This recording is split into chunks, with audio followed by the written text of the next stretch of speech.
So tonight we're going to be working with two girls from the North Cheshire Pony Club who I've been lucky enough to meet just 30 minutes ago, and they brought their horses in to get familiar with these facilities before the people start to turn up.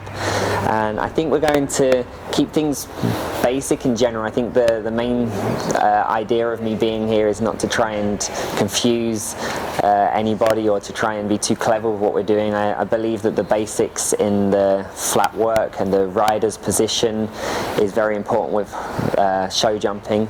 So I'll be looking to work a lot with rider position, approach before and after the fence, and then maybe as we progress on through the lesson I'll look to find out what those two riders have specifically as faults and then try and work with them so that they get something out of the lesson as opposed to me just coming with a set plan from start to finish. And hopefully the idea is that they have fun.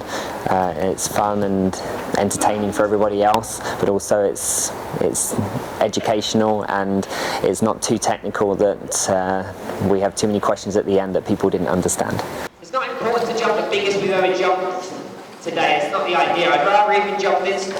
I train my horses, the horses that I take to Olympia, for instance, at Christmas. The horses, Triple X, my best horse, and things, they would rarely jump bigger than metre 20, metre 25 at home before they go to a big show. They don't see big jumps at all. We train everything over the small jumps, keep them confident. Working always on control and the shape of the jump. It's very rare I actually jump big jumps at home. Put everything together. What we're looking for is jumping straight. I want good body position from you. Keep your body nice and tall. Always look where you're going early around the course and the same rhythm, start to finish. So make a circle. You've been walking around now. When you go in the ring, you should make a circle before you start. Nice canter.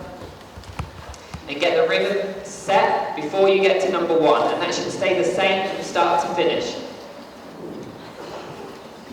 Okay.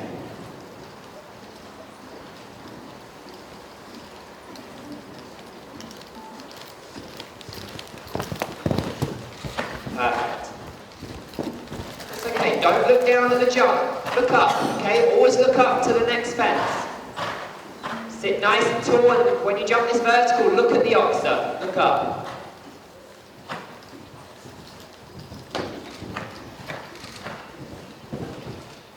Much better. You look down again at the parallel. Keep looking up. Keep your head up. When you jump that vertical, look up. And when you jump the parallel, this time look up to the mirror at the end. You don't want to look down at the jump. When you look down, your body automatically is going to crouch over a little bit and the horse is going to land, it's going to try and grab the ground quicker. 1, 2, 3, 4, 5.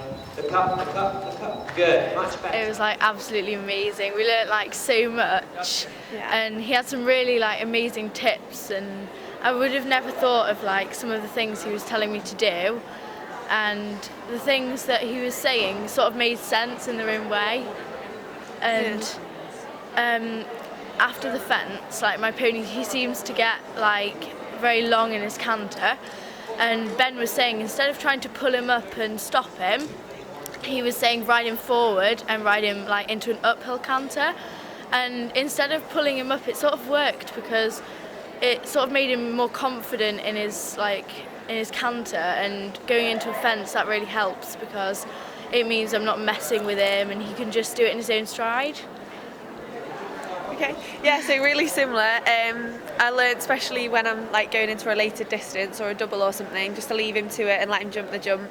And also if I am a bit off a fence or I'm a bit too close or something, then I learned like that, you know, hold if you're too long or push if you're too short, or really just how to change your stride and just let it come naturally rather than like worrying about anything, or so just let him jump the jump rather than faffing or whatever else. I've jumped a lot bigger than I would have thought that I would have, because I've never really jumped that big show jumping, but it shows me that when I'm using like his tips and how he says to ride it, she can do like absolutely anything, and she doesn't like seem to shy away.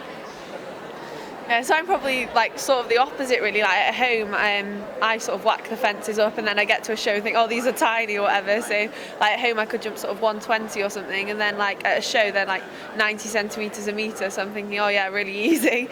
But Ben said today, like you're probably best just keeping them small at home, and then sort of not putting them off, not frightening them or anything, and just.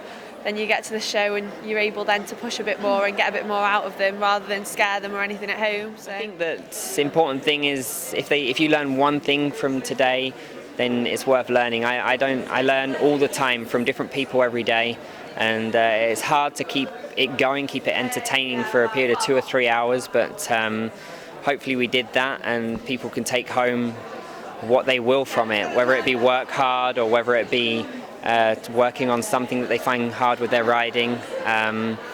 Hopefully we covered a wide aspect of all areas, and everybody can take one thing home from that.